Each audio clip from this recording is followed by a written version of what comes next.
안녕하세요. 반갑습니다. 쉽고 바른 수학, 쉽바수학입니다.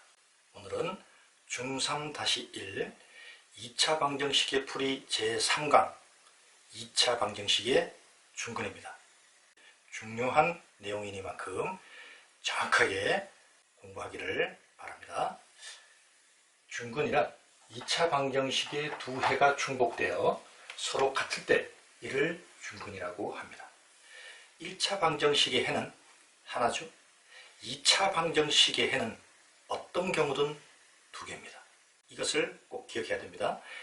2차 방정식의 두 해가 중복되어 서로 같을 때를 중근이라고 하고, 어떤 경우에 중근으로 나타나느냐, 2차 방정식이 완전 제곱식은 영역꼴을 가지고 있을 때, 즉 어떤 미지수에 관한 1차식의 제곱은 영역꼴로 인수분해가 되어질 때, 이때 중근이 됩니다. 다시 한번 살펴보면 x에 관한 2차 방정식이 중근을 가질 조건은 이미 인수분해에서 완전제곱식이 될 때를 공부했죠. 그것을 이 2차 방정식에서 다시 한번 확인하는 과정입니다. ax 플러스 bx 플러스 c는 0, a는 0이 아니라 x에 관한 2차 방정식이 중근을 가질 조건은 상수항의 값이 1차항의 개수의 반, 즉 2분의 b의 전체 제곱 나누기 2차항의 개수 한 값이 될 때 중근을 갖습니다. 많은 책에서는 2차항의 개수를 1로 고정해 놓고 1차항의 개수인 b의 반, 2분의 b의 전체 제곱이 c와 같다라고 하고, 2차항의 개수가 1이 아닐 때는 양변을 a로 나누고 동일한 방법으로 계산한다라고 나와 있지만, 선생님은 이 방법을 권해줍니다. 한 번 더, 2차 방정식의 상수항이 1차항의 개수의 반의 제곱 나누기 2차항의 개수가 될 때, 그때 중근이 된다. 문제를 보겠습니다. 문제 1. 다음 2차 방정식 중 중근을 갖는 것을 모두 고르시오. 머지않아 판별식을 배우게 되는데, 그 판별식을 배우게 되면 이런 방법으로 접근하지 않습니다. 판별식을 사용해요. 왜? 더 능률적이기 때문에. 마치 초등학교 1학년 때 2 더하기 2 더하기 2 더하기 2 더하기 2를 5번 더해라 한다면 연가산, 즉 덧셈을 계속 처리해 나가서 답을 구하는 수밖에 없습니다. 그러나 초등학교 2학년만 돼도 곱셈의 개념을 공부하기 때문에 2가 5번 더해지는 것은 2 곱하기 5 곱셈으로 보다 능률적인 답을 구할 수 있겠죠? 똑같습니다. 나중에는 판별식을 사용합니다. 그런데 지금은 판별식을 안 배웠기 때문에 완전 제곱식은 영역꼴로 가져가는 방법으로 중근을 파악하게 되는 거죠. 이 얘기를 하는 것도 처음에 이렇게 배우다 보니까 학생들이 계속 중근 조건을 이렇게 접근하려고 하는 학생들이 굉장히 많습니다.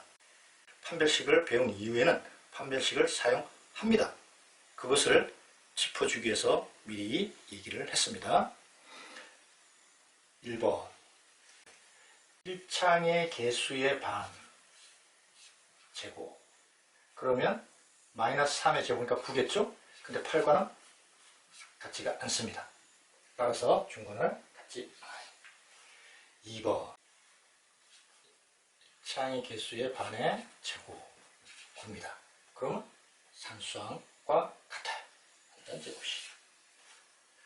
참고로 그때는 x 플러스 3의 전체 제곱은 영역꼴이 되겠죠? 1차항의 반의 제곱. 2차항의 개수가 1이 아니니까 4로 나누는 겁니다. 그럼 마이너스 2의 전체 제곱은 4 나누기 4니까 1이겠죠? 맞습니다. 중근을 가집니다. 그럼 이때는 2x 마이너스 1의 전체 제곱은 영역꼴이 되는 거겠죠? 4번 1차항의 개수는 0입니다. 당연히 0의 제곱은 0이고 나누기 1하면 이것도 역시 0이죠? 상수항이 아닙니다.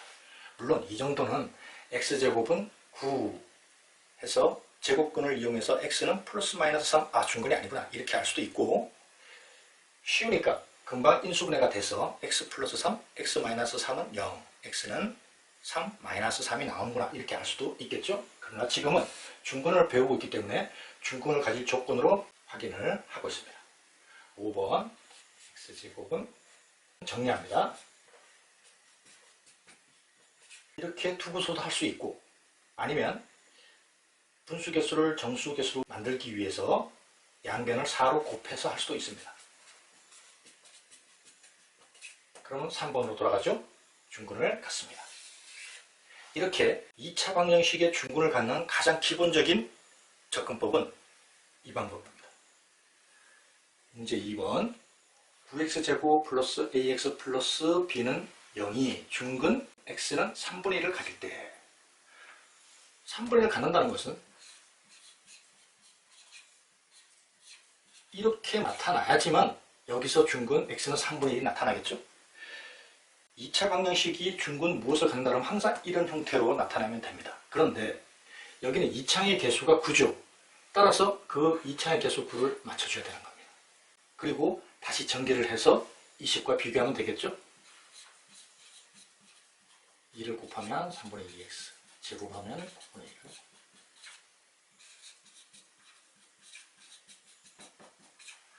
그랬더니 a는 마이너스 6, b는 1이 나옵니다. 따라서 b-a는 b는 1, a는 마이너스 6. 문제 3번. 다음 2차 방정식이 중근을 가질 때 상수 k의 값과 그때의 중근을 구하시오. 인수분해를 배울 때 상수항 부분이 네모로 처리해서 완전제곱식이 되는 것을 공부했습니다. 그래서 8-k라고 써놓으면 학생들이 어려워해요. 여기를 네모라고 처리하면 이미 배운 것과 똑같습니다. 그랬을 때 완전제곱식이 되기 위해서는 1차의 개수의 반을 제곱하고 2차의 개수로 나눈 것이 얘와 같다. 6의 제곱 36을 3으로 나눴으니 12. 따라서 k는 마이너스 3. k값이 나왔습니다. 그러면 이 k값을 여기다 대입해서 식을 다시 정리하면 되겠죠? 양변을 3으로 나누면 왜 3으로 묶지 않나요? 등식이기 때문에 3을 끌고 가는 것보다는 양변을 나누는 것이 과정이 간결하기 때문에 또 당연히 해도 같은 해가 나타나기 때문에 그렇습니다. 따라서 중근은 2로 나타납니다. 한 문제 더. 상수 문자가 여러 군데 나온다 해도 전혀 염려할 필요가 없습니다. 배운 바대로 1차의 개수의 반의 전체 제곱 나누기 1 할 필요 없죠. 2차의 개수가 1이니까 이 값이 상수항이 바로 얘입니다. 잘 모르겠으면 선생님처럼 네모를 쳐놓으면 돼요. 이게 네모라는 값을 가져요. 그것이 2k-4일 뿐이죠. 정리하면 4분의 k제곱은 2k-3. 양변을 4로 곱해주면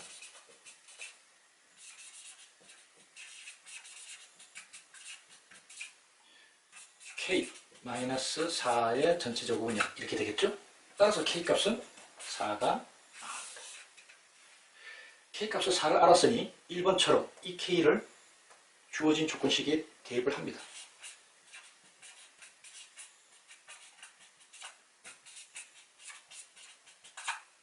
따라서 중근은 이러한 값이 나옵니다. 2차 방정식의 중근. 항상 이 중근 조건은 앞으로 자주 만나게 되는 중요한 조건입니다. 그래서 정확하게 정리해두기를 바랍니다. 다음 시간은 제곱근 그리고 완전 제곱식을 이용한 2차 방정식의 풀이입니다. 수고 많았습니다.